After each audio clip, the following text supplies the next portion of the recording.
Hello बच्चों, कैसे हो आप सब। आज हम स्टार्ट करेंगे क्लास 11th बायोलॉजी में चैप्टर नंबर 2 बायोलॉजिकल क्लासिफिकेशन का पार्ट 4। अगर अभी तक आपने पार्ट 3 विजिट नहीं किया हो तो इस कार्ड पर क्लिक करके उसे देख सकते हैं। पार्ट 4 में अपन स्टार्ट करने वाले हैं यू बैक्टीरिया के बारे में। तो देखो, यू बैक्टीरिया के बारे में करने से पहले एक बार उसका स्ट्रक्चर वापस अच्छे से रिवाइज कर लेते हैं। उसमें एक दो पॉइंट और भी अच्छे से देखते हैं। देखो एक जनरली जो यू बैक्टीरिया का स्ट्रक्चर होता है वो टिपिकल प्रोकैरियोटिक सेल जैसा होता है। अब जब सेल वाली यूनिट करेंगे तो वहां पर भी ये स्ट्रक्चर अपन वापस अच्छे से समझेंगे।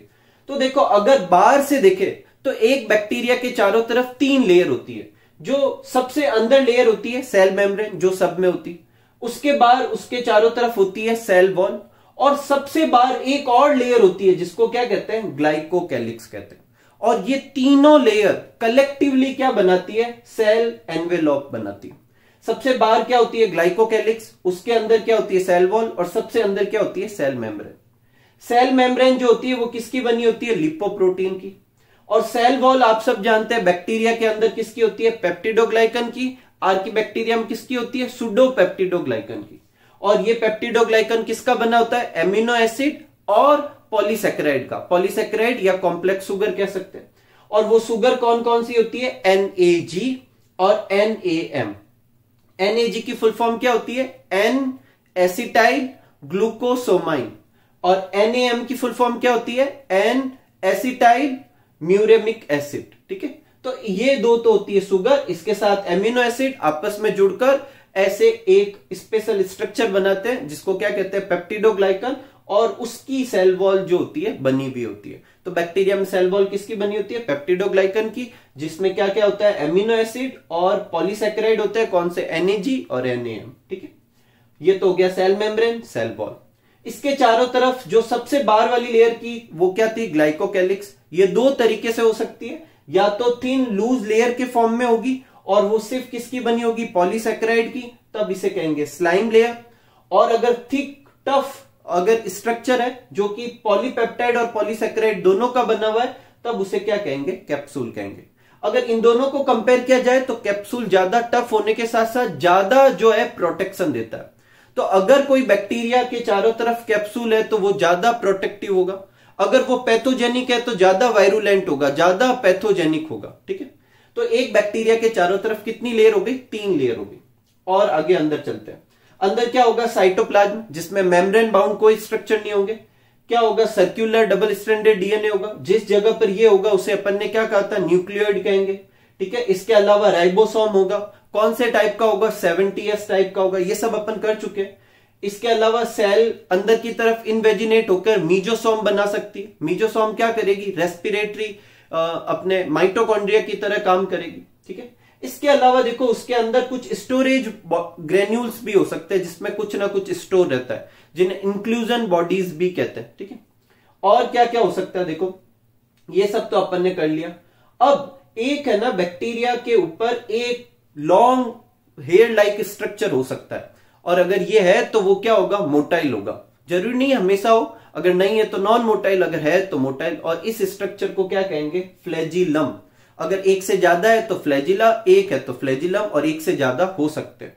अब यहां पर जो डायग्राम में मैंने सिर्फ एक फ्लैजिला बनाया, तो फिर ये बाकी के जो ये लंबे लंबे ऐसे लाइनें की है, और वो भी मैंने 2 तरीके की है। एक बड़ी सी और थिक की है कंपेरेटिवली, और एक छोटी छोटी और थिन की है, और पूरे में फैली हुई है। ये क्या है, तो जो लंबी हेयर लाइक स्ट्रक्चर है वो तो है पिलाई। ठीक है, पिलस सिंगुलर वर्ड होता है, पिलाई प्लूरल वर्ड है। और जो छोटे छोटे और थिन है उनको क्या कहते हैं, फिम्बरी कहते हैं।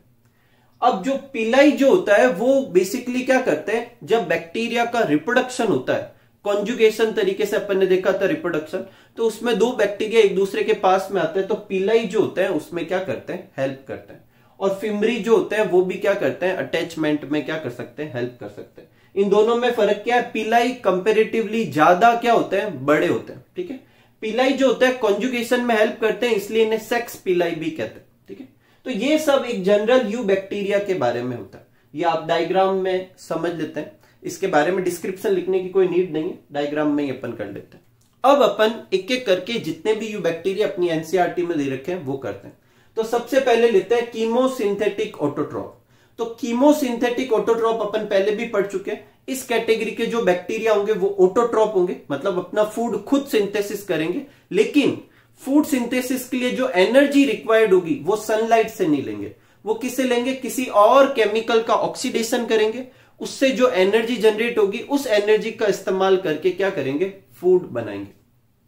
तो these are non photosynthetic autotroph. Autotroph तो है लेकिन फोटोसिंथेसिस नहीं करेंगे, कीमोसिंथेसिस करेंगे।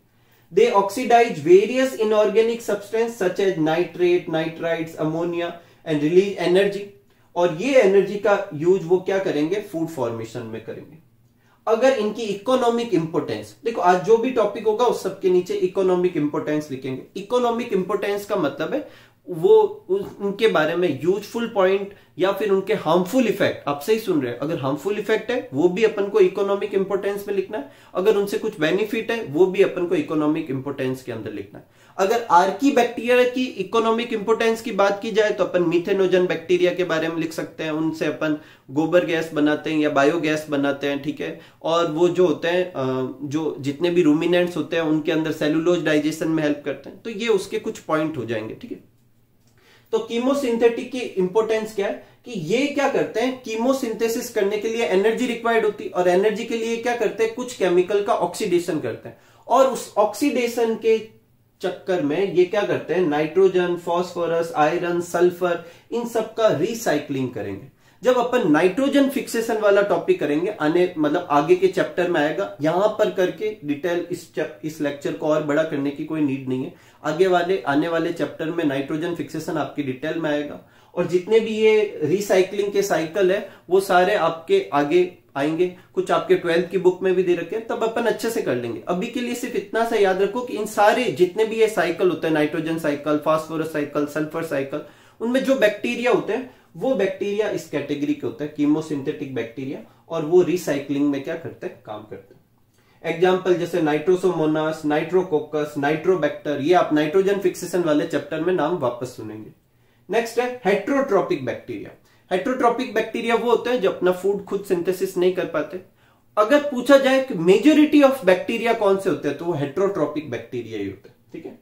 अब इनकी हेट्रोट्रोपिक बैक्टीरिया कैसे काम करते हैं ये सब आप जानते ही हैं। इनका स्ट्रक्चर ये इसके जैसा है, बाकी सारे पॉइंट जो अपन पहले डिस्क्राइब कर चुके हैं बैक्टीरिया के बारे में वो का वही है, तो कुछ अलग से लिखने की नीड नहीं है, ठीक है। और हेट्रोट्रोपिक मोड ऑफ न्यूट्रिशन कितने तरीके से होता है वो भी अपन समझ चुके हैं, तो सीधा इसकी इकोनॉमिक इंपोर्टेंस लेते हैं।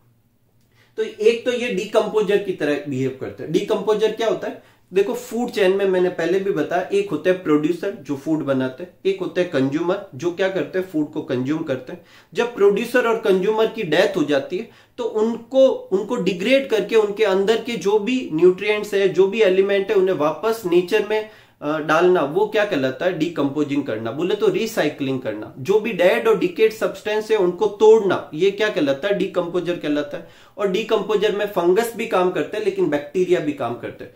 तो जो ये हेट्रोट्रोपिक बैक्टीरिया, उसके मोस्ट ऑफ बैक्टीरिया क्या होते हैं, डीकंपोजर होते हैं। दे कन्वर्ट डेड और डिकेड थिंग इनटू अमोनिया, ठीक है। और फिर अमोनिया को ये वाले जो बैक्टीरिया होते हैं ये फिर क्या करते हैं, नाइट्रोजन साइकिल में पार्टिसिपेट करवाते हैं आगे, ठीक है। दे आर, इसका एक एग्जांपल भी आप याद लिख सकते हैं, बी का मतलब बेसिलस वल्गेरिस। बेसिलस वल्गेरिस एक ऐसा ही decomposing bacteria. They are useful in making curd from milk. Milk से कर्ड बनाने के लिए भी क्या होता है, बैक्टीरिया होते हैं। आपको शायद नाम पता हो, लैक्टोबैसिलस बैक्टीरिया का नाम होता है। Production of antibiotic, nitrogen fixation, और नाइट्रोजन फिक्सेशन में भी बैक्टीरिया होते हैं। एक बैक्टीरिया का आपको नाम याद रखना है, जो लेग्यूम, लेग्यूम किसे कहते हैं, जितने भी पल्सेज वगैरह होती है उन्हें लेग्यूमिनेसी फैमिली के अंदर रखा जाता है। उनकी रूट के अंदर क्या करते हैं, ये नोड्यूल बनाकर उनके साथ रहते हैं। अगर कोई दो ऑर्गेनिज्म एक दूसरे के साथ रहते हैं जिससे दोनों को फायदा हो तो उसे क्या कहते हैं, सिम्बायोसिस। तो ये सिम्बायोसिस के फॉर्म में रहते हैं।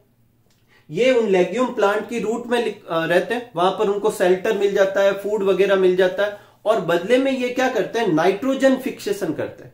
नाइट्रोजन फिक्सेशन क्या होता है, एटमॉस्फेरिक जो नाइट्रोजन होती है उन्हें नाइट्रोजन के कंपाउंड में कन्वर्ट करना क्या कहलाता है, नाइट्रोजन फिक्सेशन। जिसके बाद ही प्लांट उसे क्या कर सकते हैं, एब्जॉर्ब कर सकते हैं। तो प्लांट को फायदा, नाइट्रोजन फिक्स होकर मिल रही है और उनको भी फायदा। तो प्लांट की, हायर प्लांट और कौन से, लेग्यूम प्लांट की रूट में और कौन सा बैक्टीरिया होता है? राइजोबियम बैक्टीरिया, जो क्या करता है? नाइट्रोजन फिक्सेशन करता है। वो भी कैसा है? Heterotrophic bacteria.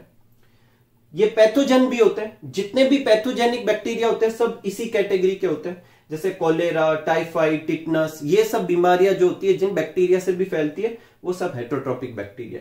एक सिट्रस कैंकर अपने एनसीईआरटी में नाम लिखा हुआ है, ये सिट्रस प्लांट की डिजीज है। जो लेमन वगैरह होती है उन प्लांट की डिजीज है, उनके लीफ फ्रूट पे क्या होती है? डिजीज हो जाती है और अजीब से स्पॉट टाइप बनने लगते हैं, वो डिग्रेड होने लगते हैं। तो ये प्लांट में भी डिजीज फैलाते हैं, एनिमल में भी डिजीज फैलाते हैं। ठीक है, तो ये आप नोट कर लीजिए। इसके बाद अपन करते हैं साइनोबैक्टीरिया और माइकोप्लाज्मा के बारे में। आगे बढ़ते हैं और नेक्स्ट लेते हैं अपन साइनोबैक्टीरिया। तो देखो, इस ग्रुप के जो भी मेंबर है इनको इनिशियली एल्गी के साथ रखा गया और एल्गी के साथ इनकी कुछ सिमिलरिटी थी, इसकी वजह से इन्हें एल्गी के साथ रखा गया और ब्लू ग्रीन कलर के कारण इन्हें ब्लू ग्रीन एल्गी नाम दिया गया। और इनके लिए एल्गी में एक ग्रुप बनाया गया जिसका नाम था साइनोफाइसी। बाद में पता चला कि ये भाई इनकी जो सेल है वो एक प्रोकैरियोटिक सेल है, तो और एल्गी तो यूकैरियोटिक होती है। ठीक है, तो इन्हें बाद में प्रोकैरियोट के साथ मोनेरा किंगडम में रखा गया और बोला गया कि भाई ये बैक्टीरिया है और ये कैसे कलर के होते हैं? ब्लू ग्रीन कलर के होते हैं, इसलिए इनको क्या नाम दिया गया? साइनोबैक्टीरिया। तो पहली चीज तो ये याद रखनी है कि कंफ्यूजन नहीं होना है, ये एल्गी नहीं है। इनके नाम में एल्गी आ रहा है कि ब्लू ग्रीन एल्गी, लेकिन ये एल्गी नहीं है, ये बैक्टीरिया है। और कैसे बैक्टीरिया? यू बैक्टीरिया और मोनेरा किंगडम के मेंबर है।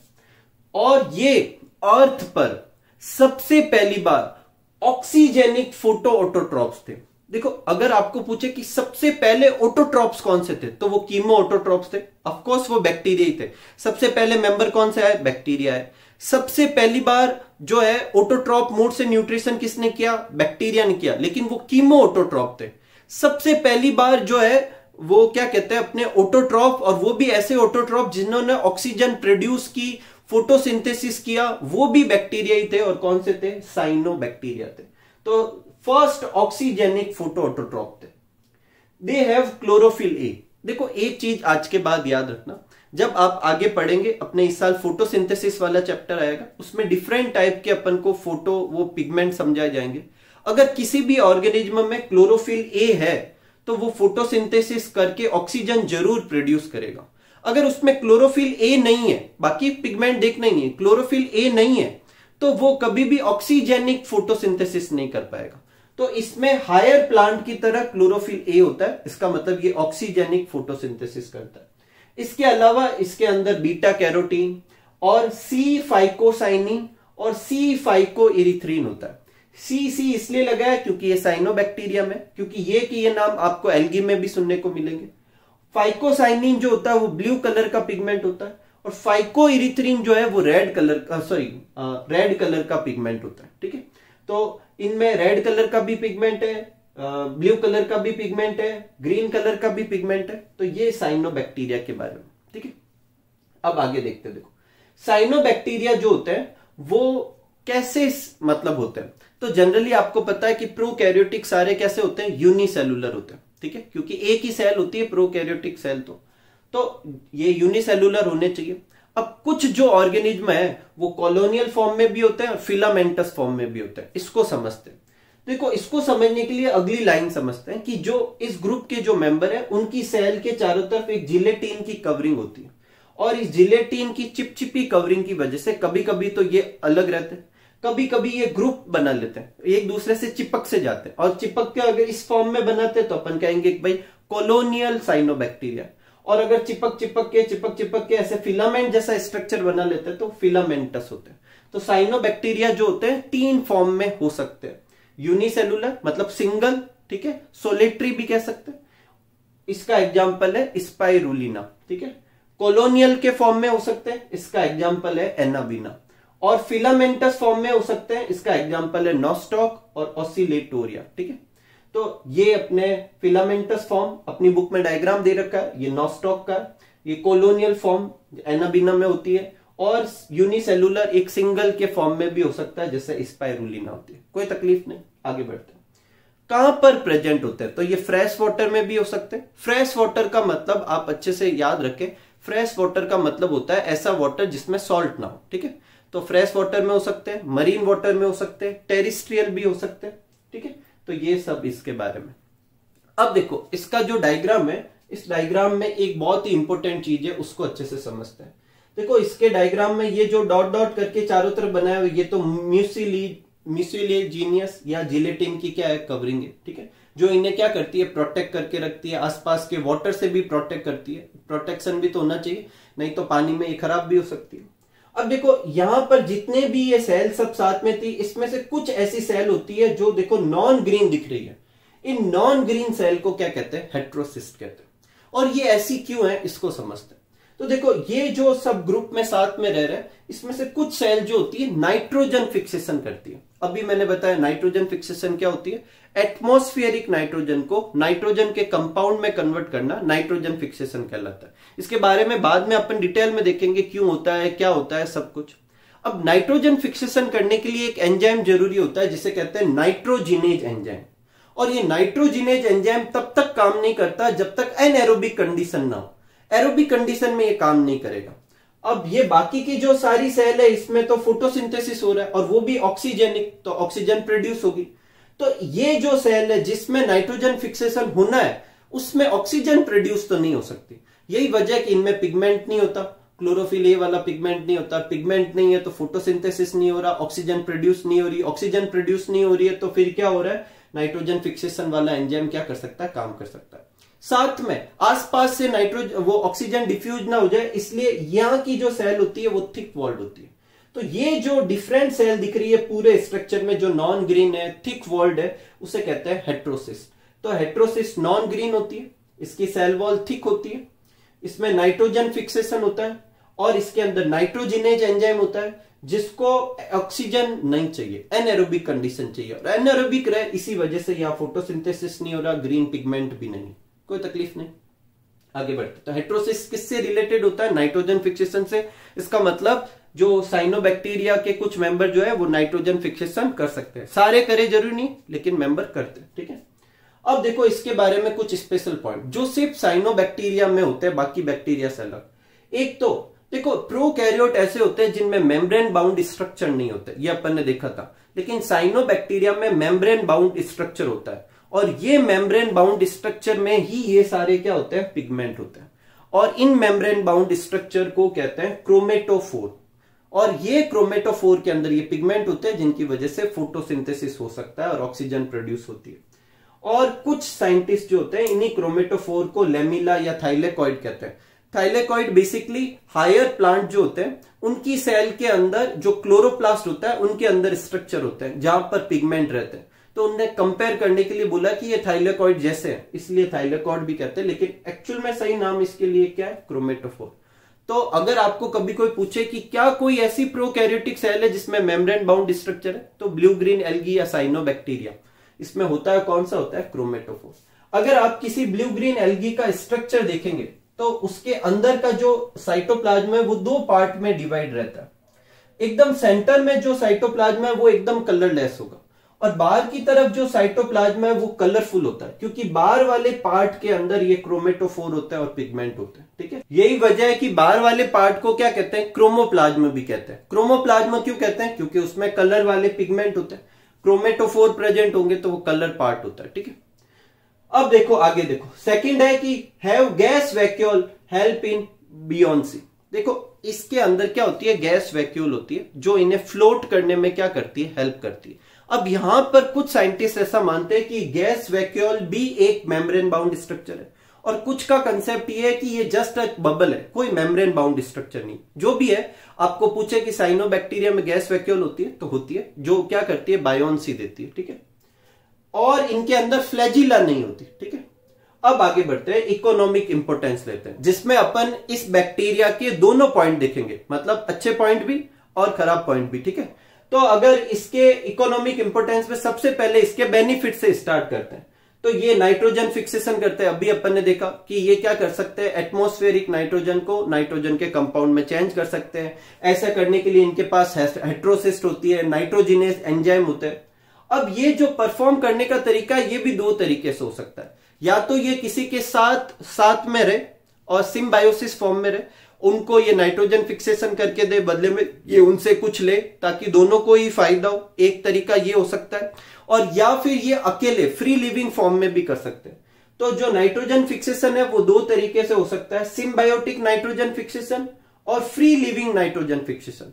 सिम्बायोटिक होगा तो ये किसी के साथ होंगे और फ्री लिविंग में ये अकेले होंगे। तो जैसे पहला एग्जांपल है नॉस्टॉक और एंथोसिरोस। देखो एंथोसिरोस एक ब्रायोफाइट है, ये उसके साथ में रहेंगे। एंथोसिरोस नाइट्रोजन फिक्सेशन नहीं करेगा, नाइट्रोजन फिक्सेशन तो ये नॉस्टॉक करेगा जो क्या है ब्लू ग्रीन एल्गी। तो ये दोनों एक दूसरे के साथ रह रहे, इसलिए सिम्बायोटिक एसोसिएशन। एक एनाबीना एजोला, एजोला एनाबीना नाम से भी जानते हैं। इसमें एजोला एक टेरिडोफाइट है, एक्वेटिक टेरिडोफाइट है, और एनाबीना जो है वो क्या है ब्लू ग्रीन एल्गी। और एनाबीना क्या करती है, नाइट्रोजन फिक्सेशन करती है, उसके साथ में रखे, उसकी जो लीफ होती है उसमें ये प्रेजेंट होती है। ठीक है, फ्री लिविंग फॉर्म में, फ्री लिविंग फॉर्म में मतलब किसी के साथ सिम्बायोसिस नहीं, अकेले ही। तो उस तरीके में भी नॉस्टॉक है, एनाबीना है, ऑसिलेटोरिया है और ओलोसीरिया है। ठीक है, अब आप ये सोच रहे हैं कि नॉस्टॉक इधर भी है, नॉस्टॉक इधर भी है, एनाबीना इधर भी है, एनाबीना इधर भी है। तो देखो नॉस्टॉक और एनाबीना सिर्फ जीनस के नाम है, इसके पीछे स्पीसीज जो लगेगी उस हिसाब से ऑर्गेनिज्म अलग अलग होंगे। तो एनाबीना की अलग अलग स्पीसीज अलग अलग तरीके से काम करती है। कुछ एनाबीना की स्पीसीज जो होती है वो सिम्बायोटिक होती है, कुछ कैसी होती है फ्री लिविंग। ये का ये नॉस्टॉक के लिए भी है। एक और चीज, अगर आपको पूछे कि इफेक्टिव कौन से है, तो अगर सिम्बायोटिक पे देखे तो अच्छे इफेक्टिव होता है कौन सा, एनाबीना। एनाबीना एजोला जो है वो नाइट्रोजन फिक्सेशन करने के लिए अच्छा इफेक्टिव है। और अगर फ्री लिविंग में पूछे तो ओलोसीरिया। एक और चीज मैं बता देता हूं कि चावल की जो खेती होती है, पैडी क्रॉप कहते हैं जिसे, उनकी खेती करते समय या उनकी फार्मिंग करते समय क्रॉप की प्रोडक्शन को बढ़ाने के लिए इनका इस्तेमाल भी करते हैं। तो अगर आपको पूछे कि किसका इस्तेमाल करना चाहिए, तो अगर सिम्बायोटिक का है तो एजोला एनाबीना, और अगर फ्री लिविंग का पूछे तो ओलोसीरिया। वैसे कोई भी यूज में कर सकते हैं, ये सब क्या कर सकते हैं, क्रॉप प्रोडक्शन को बढ़ाएंगे, क्योंकि ये सब नाइट्रोजन फिक्सेशन करते हैं। और नाइट्रोजन फिक्सेशन कर नाइट्रोजन के कंपाउंड बढ़ाएंगे जिससे फर्टिलिटी बढ़ेगी। दूसरा एग्जाम्पल अपन को याद रखना है स्पाइरुलिना। स्पाइरुलिना जो होती है वो प्रोटीन रिच होती है, और यही वजह है कि ये एनिमल्स के लिए अच्छे फोडर का काम करती है। अगर आपको पूछे एक इडिबल ब्लू ग्रीन एल्गी या एक इडिबल साइनोबैक्टीरिया का नाम बताओ तो स्पाइरुलिना। ठीक है, नेक्स्ट है कि कुछ जो ब्लू ग्रीन एल्गी जो होती है वो क्या करती है कि प्लांट के जो रिसोर्सेज होते हैं या सिस्टम होते हैं उनमें एक्सेसिवली बहुत ज्यादा ही ग्रो कर जाती है, और साथ में कुछ टॉक्सिक सब्सटेंस का सिक्रेशन करती है। और इस टॉक्सिक सब्सटेंस की वजह से बाकी के जो है वो सब तो मर जाते हैं, जितने भी एक्वेटिक लाइफ है, और ये बहुत ही अमाउंट में पूरे एक्वेटिक सिस्टम में फैल जाती है। इतनी ज्यादा एक्सेसिव ग्रोथ होने को कहते हैं ब्लूम होना। तो इसे कहते हैं वाटर ब्लूम या एल्गल ब्लूम, जो कि एक तरीके का खराब प्रोसीजर है, क्योंकि उससे बाकी की एक्वेटिक लाइफ क्या होती है, खराब होती है। तो ये इनका हार्मफुल इफेक्ट हो गया। तो excessive growth of blue green algae in polluted water known as water bloom, इसे एल्गल ब्लूम भी कहते हैं। ठीक है, तो ये आप नोट कर लीजिए। फिर अपन करते हैं माइकोप्लाज्मा के बारे में। ठीक है, तो आज का लास्ट टॉपिक लेते हैं जो कि है माइकोप्लाज्मा। तो देखो माइकोप्लाज्मा जो बैक्टीरिया है वो बाकी के बैक्टीरिया से कुछ डिफरेंट होता है। वन बाय वन सारे पॉइंट स्टडी करते हैं। सबसे पहली चीज जो आपको समझने की है कि प्रोकैरियोट और यूकैरियोट में से स्मॉल सेल कौन सी होती है, प्रोकैरियोटिक सेल होती है। लेकिन अगर पूछा जाए प्रोकैरियोट में भी सबसे स्मॉलेस्ट सेल कौन सी होती है, तो कौन सी होती है, माइकोप्लाज्मा जो होता है स्मॉलेस्ट प्रोकैरियोटिक सेल है। और स्मॉलेस्ट प्रोकैरियोटिक सेल है, इसका मतलब ओवरऑल सेल में भी पूछा जाए तो सबसे छोटी सेल कौन सी होगी, माइकोप्लाज्मा ही होगी। तो अगर आपको क्वेश्चन पूछा जाए स्मॉलेस्ट सेल कौन सी है, तो माइकोप्लाज्मा, या माइकोप्लाज्मा का ये एग्जांपल जो है पीपीएलओ, ये लिख सकते हैं। या फिर आपको ये पूछा जाए कि स्मॉलेस्ट सेल्यूलर ऑर्गेनिज्म कौन सा है, तो अभी आप माइकोप्लाज्मा लिख सकते हैं। अब ये स्मॉलेस्ट सेल्यूलर ऑर्गेनिज्म क्यों बोला, कुछ लोग कहेंगे कि वायरस वायरॉइड्स जो होते हैं वो इससे भी छोटे होते हैं, लेकिन उनमें सेल पूरी तरह से डेवलप ही नहीं है, वो एक सेल जितना स्ट्रक्चर नहीं रखते। यही वजह है कि सही क्वेश्चन ये पूछा जाए कि स्मॉलेस्ट सेल्यूलर ऑर्गेनिज्म, फिर वो तो बाहर हो गए क्योंकि उनमें तो सेल ही नहीं थी। तो अगर पूछा जाए स्मॉलेस्ट लिविंग सेल या स्मॉलेस्ट सेल्यूलर ऑर्गेनिज्म, तो कौन से होंगे, माइकोप्लाज्मा होंगे। अब इनका एक एग्जाम्पल है पीपीएलओ, और ये जो है इसका ये नाम जो है वो पहले तो इसका पूरा नाम देखते हैं। पीपीएलओ का है प्लूरो न्यूमोनिया लाइक ऑर्गेनिज्म, और इनका ये नाम ऐसा क्यों पड़ा उसको समझते हैं। तो देखो एक डिजीज होती है न्यूमोनिया, और वो होती है अदर बैक्टीरिया, मतलब माइकोप्लाज्मा नहीं, दूसरे बैक्टीरिया की वजह से होती है जिसका नाम है डिप्लोकोकस न्यूमेनाई, और उसकी वजह से ये एक डिजीज होती है जो रेस्पिरेटरी टाइप की डिजीज होती है। अब कैटल्स के अंदर जब साइंटिस्ट माइकोप्लाज्मा की जब डिस्कवरी हुई थी तो उस समय क्या हुआ कि वो कैटल्स के अंदर एक डिजीज की स्टडी कर रहे थे। तो कैटल्स का जो प्लूरल फ्लूइड है, प्लूरल फ्लूइड क्या होता है, लंग्स के चारों तरफ जो दो मेम्ब्रेन होती है उसे क्या कहते हैं, प्लूरल मेम्ब्रेन, और उनके बीच में जो फ्लूइड होता है उसे कहते हैं प्लूरल फ्लूइड।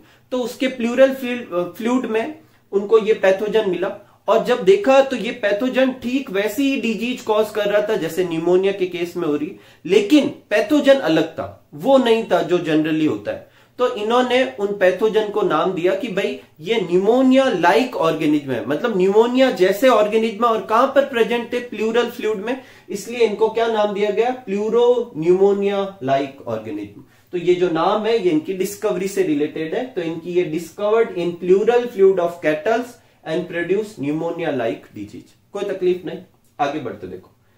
इनके अंदर एक और फीचर होता है, इनके अंदर सेल वॉल नहीं होती। अब सेल वॉल नहीं होने की वजह से ये अपना शेप क्या कर पाते हैं, चेंज होता रहेगा, क्योंकि सेल वॉल तो रिजिड होती है, अब होगी नहीं तो इसका शेप जो होगा वो चेंज होता रहेगा। इस वजह से इन्हें बोला गया जोकर ऑफ प्लांट किंगडम। तो पहले तो ये समझते हैं कि भाई प्लांट किंगडम का जोकर क्यों बोला गया, ये तो मोनेरा किंगडम में आते हैं। तो देखो इनिशियली जब टू किंगडम सिस्टम था, प्लांट और एनिमल दो ही किंगडम थे, और उस समय जो किंगडम बनाए गए थे वो सेल वॉल के बेसिस पे बनाए गए थे। तो सारे बैक्टीरिया को किस में पुट किया गया था, प्लांट में पुट गया था। तो प्लांट के जितने भी मेंबर थे सब में सेल वॉल थी। अब माइकोप्लाज्मा को भी प्लांट में ही पुट किया गया क्योंकि ये बैक्टीरिया से बिलोंग करता था, लेकिन ये एकमात्र ऐसा ऑर्गेनिज्म हो गया या ओनली मेंबर हो गया था उन प्लांट किंगडम का जिसमें सेल वॉल नहीं होने की वजह से शेप चेंज हो रहा था। तो उस समय इसको एक नाम दिया गया कि भाई पूरे प्लांट किंगडम में जितने भी मेंबर है सबकी सेल वॉल होती है और शेप फिक्स होता है, लेकिन इनमें सेल वॉल नहीं होने की वजह से शेप फिक्स नहीं है, तो इसे क्या नाम दिया गया, जोकर ऑफ प्लांट किंगडम। लेकिन ये नाम कब दिया गया, जब टू किंगडम सिस्टम जो था वो ट्रेंड में था। अब तो सारे बैक्टीरिया को और माइकोप्लाज्मा को मोनेरा में रख दिया गया है, लेकिन अभी भी ये निक नेम तो है इसका। तो अगर आपको पूछा जाए जोकर ऑफ प्लांट किंगडम कौन है, तो माइकोप्लाज्मा है। और ऐसे भी क्वेश्चन पूछ सकते हैं कि जोकर ऑफ प्लांट किंगडम जो है कौन से किंगडम से बिलोंग करता है 5 किंगडम सिस्टम के हिसाब से, तो प्लांट किंगडम से नहीं करता, किससे करता है, मोनेरा से करता है। ये नाम तब पड़ा था जब सिर्फ 2 किंगडम सिस्टम थे। तो क्योंकि इनमें सेल वॉल नहीं होती, इनका शेप क्या होता है, चेंज होता रहता है। तो अगर आपको पूछे ऐसा कौन सा बैक्टीरिया जिनमें सेल वॉल नहीं होती, तो माइकोप्लाज्मा में क्या नहीं होती, सेल वॉल नहीं होती। एक और चीज, सेल वॉल नहीं होने की वजह से देखो साइंटिस्ट कुछ एंटीबायोटिक डेवलप करते हैं जो क्या करते हैं, या तो बैक्टीरिया को किल करते हैं या बैक्टीरिया की ग्रोथ को क्या करते हैं, रोकते हैं। तो जितने भी एंटीबायोटिक इस हिसाब से बनाए गए हैं कि वो बैक्टीरिया की सेल वॉल पे काम करेंगे, वो सारे एंटीबायोटिक इन पे काम ही नहीं करते, इन पे कोई असर ही नहीं डालते, क्योंकि इनकी तो सेल वॉल ही नहीं होती। तो वो सारे एंटीबायोटिक जो बैक्टीरिया की सेल वॉल के ऊपर काम करके असर करते हैं या फंक्शन करते हैं, वो सारे इस पर असर नहीं करते। पेनिसिलिन भी एक ऐसा ही एंटीबायोटिक है जो बैक्टीरिया की सेल वॉल को डिग्रेड करता है। अब इधर तो सेल वॉल ही नहीं है, क्या डिग्रेड करेगा। तो पेनिसिलिन और ऐसे सारे एंटीबायोटिक के टूवर्ड्स में इसको रेजिस्टेंस है, इस पर कोई असर नहीं पड़ता। सिर्फ इसी तरीके के एंटीबायोटिक, मैं ये नहीं कह रहा कि सारे एंटीबायोटिक का असर नहीं होता, वो एंटीबायोटिक का असर नहीं होगा जो सेल वॉल पे काम करते हैं, ठीक है।